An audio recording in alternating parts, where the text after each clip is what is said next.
This chick is batshit crazy. In fact, right at the end, this is just too long of a video. I'm going to put the link below. I'd get exhausted if I had to read this entire article.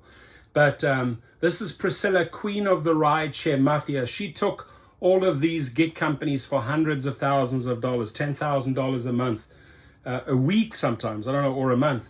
She came to the US with a dream using platforms like Uber, Instacart, and DoorDash. She built a business empire from nothing.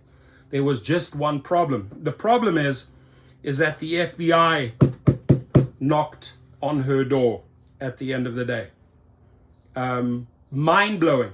But you know, a lot of gig workers will see her as a hero because these companies are stealing hundreds and hundreds and hundreds of millions of dollars from rideshare drivers. They probably think, hey, you know what, good for Priscilla. She got some of that money back. But the law unfortunately caught up with her. To understand Priscilla Barbosa, the pluck, the ambition, the sheer balls, we should start at the airport. We should start at the precise moment on April 24th, 2018, when she concluded, I am F-U-C-K-E-D. I mean, look at this article. Just look how long this article is. Right, it's a long-ass article. Long-ass article. I can't read all of this, but maybe in your spare time, you could read this. It's a fascinating story. Barbosa readily admits she enjoyed the ego boost of beating powerful Silicon Valley companies on their own platforms. I feel pride in breaking their stupid systems. A lot of drivers can relate to that. That's her right there. Living the life in the United States. Barbosa rationalized that she wasn't stealing money and she had certain standards. She didn't buy licenses off a guy who reportedly dinged his car into people's bumpers and photographed the victim's ID in the post-crash exchange. To Barbosa, that seemed truly beyond the pale. Mostly, she felt like an entrepreneur supplying the demand. Undocumented immigrants wanted to drive in the gig economy. She showed them the way, right? She educated them. She said, you know, mostly she felt like an entrepreneur supplying the demand. Undocumented immigrants wanted to drive in the gig economy with a system that existed. They legally could not. People like Barbosa with no family in the States to sponsor them for green cards and their undocumented status precluding them from applying for many other types of visas were short on options. If the US gave more opportunities for immigrants to be able to work legally and honestly here, she says, nobody would look for something like this. It wasn't about business, though. Barbosa readily admits she enjoyed not just the challenge, but the ego boost of beating powerful Silicon Valley companies on their own platforms. I feel pride in breaking their stupid systems, she wrote me. These companies are all about money. They don't care for the drivers. We are just numbers for them. So she held open yawning security loopholes and waved undocumented drivers in. I never had evil intentions, she explains. I always thought I was helping my people. The good faith Barbosa showed to her customers paid off. Soon she was raking in about $10,000 a month.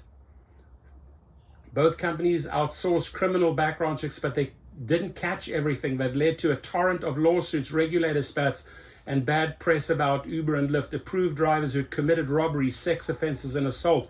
A year before Barbosa arrived in Massachusetts, the state had tried to wrangle the chaos with its own background check for drivers, the toughest oversight in the country at the time. An audit later found that programs severely lacking to background checks, of course, are useless if the person being vetted is not actually the driver. As Barbosa was finding in that era, verifying the driver's identity was a Swiss cheese of flaws to exploit.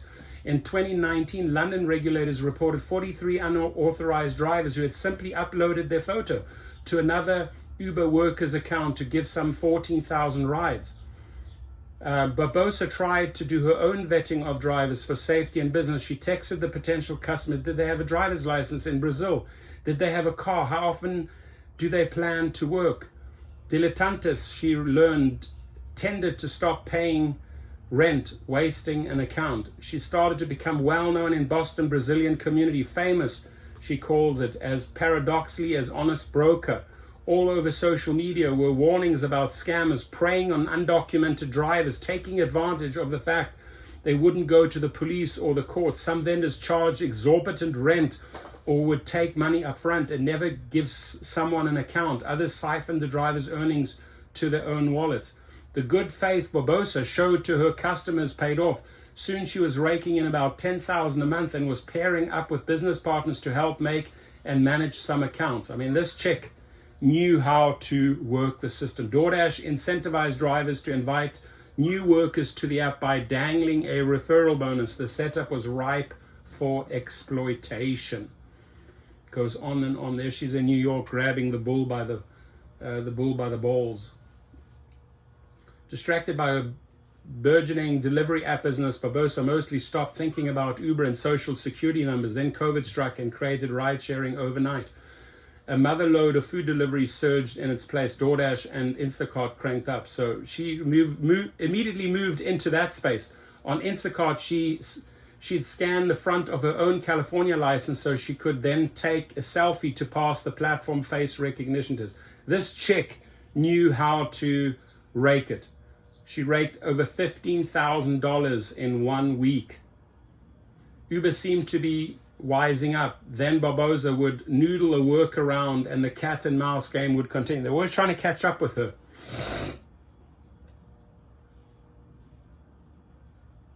She texted the mafia, "Guys, this is working."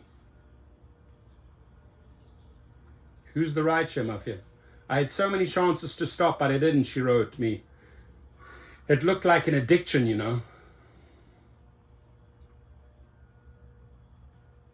I mean, it goes on and on and on and on, but this is what I like right at the end here. This is an interesting one. I mean, you should buy all the luxury items.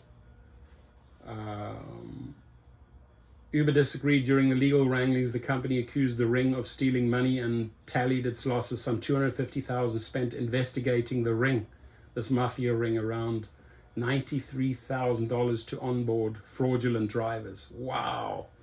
So right here at the end, sitting in a quiet living room in January, she said, maybe this is me adjusting to the world again. But at the end of the day, here's what happened.